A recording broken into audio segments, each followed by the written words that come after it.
In other news tonight, the cost of college continues to rise at state universities here in Texas. For example, right now, 1 year of in-state tuition to UT Austin will cost you more than $9,800. That is up nearly 20% from 10 years ago. You might not know a chunk of your child's tuition is set aside to help other students go to college. But as KXAN's political reporter Phil Prazen shows us, that idea could be on the chopping block next year.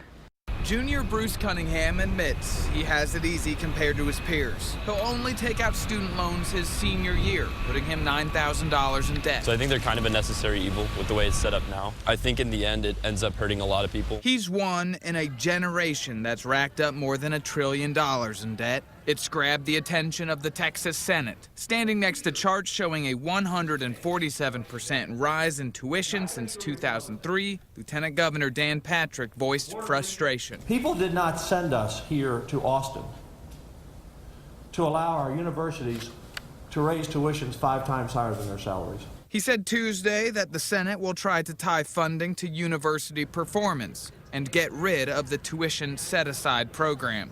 Right now, 2 out of every 10 tuition dollars goes to another student's financial aid. This is nothing more than a hidden tax on every student and every family. But Senator Jose Menendez says cutting financial aid would lock thousands of students out of college because they wouldn't be able to afford it. It's just create a divide between the haves and the have-nots. And that's not a positive. Every democracy that's been a strong democracy has a strong middle class. Most agree the cost of college is a problem. The solution is still up for debate. Phil Prazen, KXAN News. The University of Texas system tells us as part of the tuition set-aside program, more than $100 million went toward grants, work-study programs, and scholarships in 2015.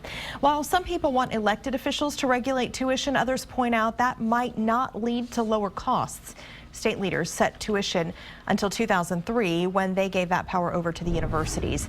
In the 10 years before 2003, lawmakers raised tuition at the University of Texas more than 190%. Tuition kept rising after that, but at a slower rate. In the 10 years after 2003, UT tuition rose 80%.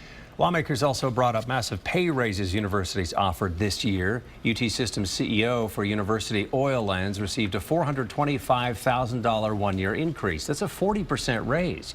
Pay for the Executive Vice Chancellor for Health Affairs increased 28% to nearly $1 million.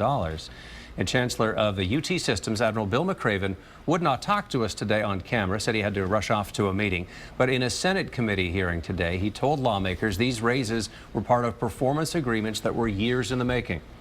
Yes, President, you met your goals, and therefore we had an agreement with you that if you met those goals, we would provide you a certain amount of incentive compensation. Lieutenant Governor Dan Patrick cites pay raises like these, calls them an insult to injury when thousands of students are deep in debt.